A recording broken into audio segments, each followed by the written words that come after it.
It's 4 a.m. right now, and Sigma just gave some pretty amazing news.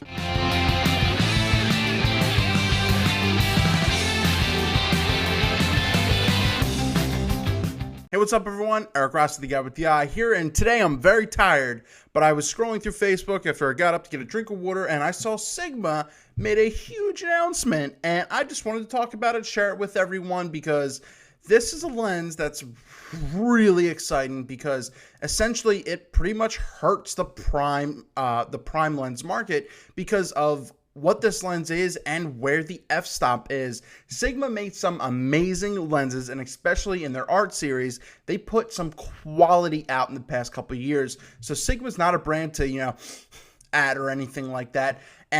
And basically today, or just a couple hours ago, I was, as I said, I was going through Facebook. I saw on F-Stoppers and the Sigma USA website that they announced the 24 to 35 full frame f2 lens. So that means if you want like your 24 millimeter, 28 millimeter, 35 millimeter, this is essentially the replacement for that. And and they shoot at 2.8, mostly. So or even f2. So I don't know, this really hurts the prime market for full frame. It's absolutely crazy. The only thing is that this is going to demand a certain price tag. I'll cover that in a second. But what are you getting with this? So I was just kind of reading.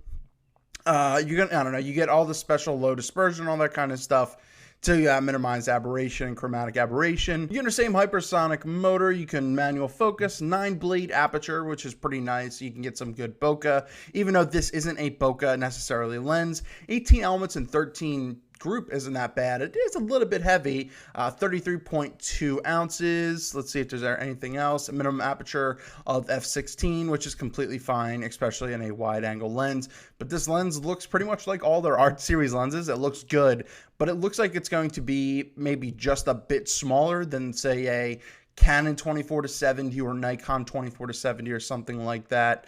It's saying that it can use the USB dock, which is something that they've done so that way they can send firmware changes and everything directly for the lens. But with the previous 2.8, okay, so this is an exciting lens. As I said, it's going to hurt the prime market, but they have to price this right. This has to be under $1,000 because prime lenses right now you can get under $500. So if this has to be a $750 lens or something around that mark, and it probably won't be, unfortunately. But they're kind of competing with the other lenses out there right now around this zoom range. And for example, they're competing against the ever so popular, and if I had one, I'd go crazy, the Tamron 15 to 32.8 that came out, that was announced last year, that came out a couple months ago. This is something that they're competing against, and especially the Nikon 16 and 35 f4, even though that is an f4, that's a popular full frame Nikon lens. Canon has a couple, but they get a little bit pricey as well. So I just wanted to share this with everyone, and I just wanted to share my thoughts about this. I am very, very excited. I am not against prime lenses whatsoever. I own a 60mm macro. That's how I use it. I like the versatility of zooming, though, for how I shoot for doing weddings and events and for things like that. And this lens will hurt the prime market if priced correctly. So what are your thoughts? Please let me know down in the comments below. As I said, this is very, very exciting. This is really good news. As I said, Sigma makes some pretty damn good stuff. One more thing I wanted to bring up before I ended the video is that I don't know how this is going to hurt their Sigma 18 to 35 f1.8. I understand it's a 1.8 art lens. This came out pretty much just the other year as well. So I guess maybe this is the update to that, and it's pretty much the same type of size and type of thing. So I think this is the update to that. And I said, that's $800. So that is not bad. So I think one of the sharper points to get sharper was around f2.8 or something like that. So at 1.8, it wasn't that great. It wasn't that sharp, edge to edge.